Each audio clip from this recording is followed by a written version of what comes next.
Hey guys, Jacob with Jacob Comics. Happy New Comic Book Day, July 2nd, 2025. Hope all you guys found all your books in your cubby, on the new comic book shop wall. However you guys find your books, got your books this week. I hope you guys got all the books you were looking for. I know I did here in the loud, mysterious black bag.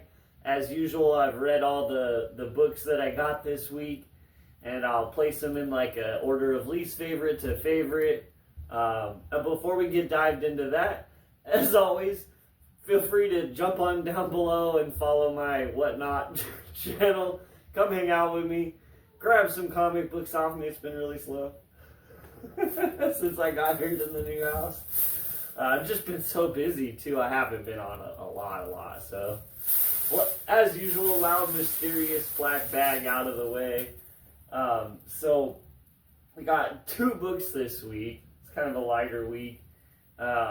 In my number 2 spot, I got Amazing Spider-Man number 7, and boy, do I have thoughts. Man. Okay, guys, I hate being mean. I hate being mean. I feel like I'm being mean to a titan, but it's Amazing Spider-Man, you know what I mean? And I was one of the people that said I enjoyed this kind of throwback nostalgic run. But man, this Hellgate character is retardedly cool in a weird way, and I would just really like to see him drawn by somebody else. I hate saying it, guys, but that's how I feel. I don't feel like he ever really looked cool with John Romita Jr.'s artwork. And it's kind of an interesting new villain guy. I don't know. He's really powerful, so that's kind of cool, right? And the writing for it was good to like set up tension and build this character up as being a very powerful opponent that Spidey's not, he can't be joking around with him. And just for me, the artwork didn't represent that, John Romita Jr.'s artwork isn't at a point to really just detail crazy villain with these cold powers. And I don't know if you guys are reading the book, like that's, maybe you'll agree with me. I'm not spoiling anything that happens. Obviously this new character's on the cover, and it's kind of in the previews and everything that there's this is a first full appearance. I don't know. I'm not super digging it. It was okay. All right. So oddly enough, like, the guy that at my comic shop, no names named, has already told me, if John Romita Jr.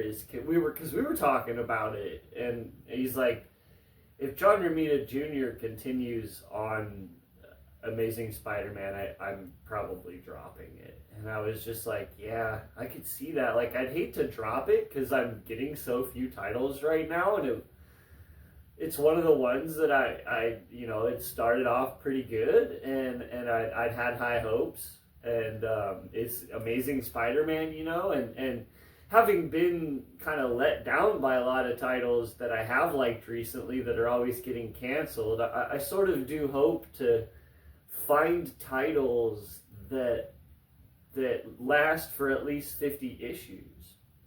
That, you know what I mean? I get 4 years of stories and a little chunk of my life of collecting and enjoying a creator and his take on a character.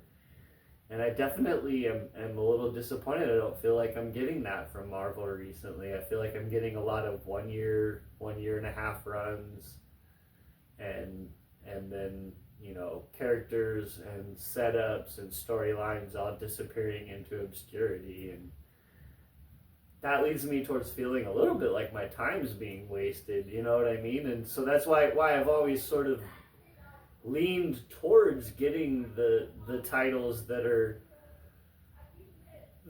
you know what I mean, that you would hope are going to last a little bit longer, like the Miles, the Amazing Spider-Man, X-Men titles, things of that nature. And these are characters that I love, and sometimes I'll take a chance on an X-Factor or a Spider-Boy or an X-Force, which I ended up dropping that one myself early in the run because I just knew, I was like, this isn't going anywhere. Anyway, it's in my number one spot. A title that's actually kind of kick butt right now, and this was a really cool issue because it was completely like out of left field and just all its own story.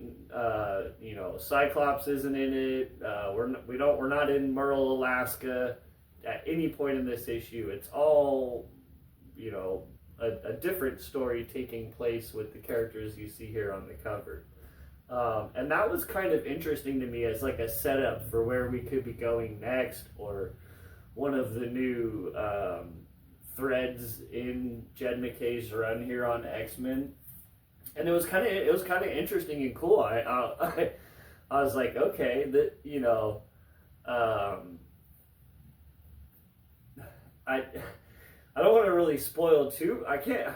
I'm dancing around because I don't want to spoil anything. But needless to say, an older character that we all kind of have known for a long time seems to have taken on a new mantle and a new team and a new lease on life, if you will, or a new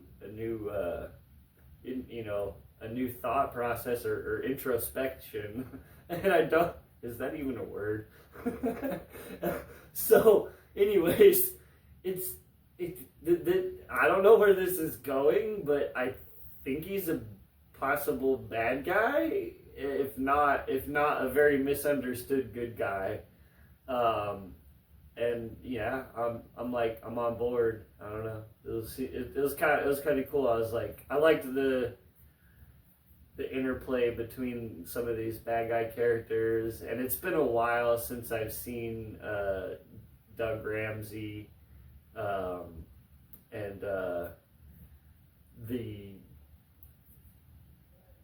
I'm forgetting his actual name, but like the digital guy from like the early New Mutants run, you know, and so some New Mutants characters basically. Warlock, I think is what his name is, right? No, not Warlock, but the computerized like character dude that's like all crazy and crazy hair. He's here on the cover. This guy.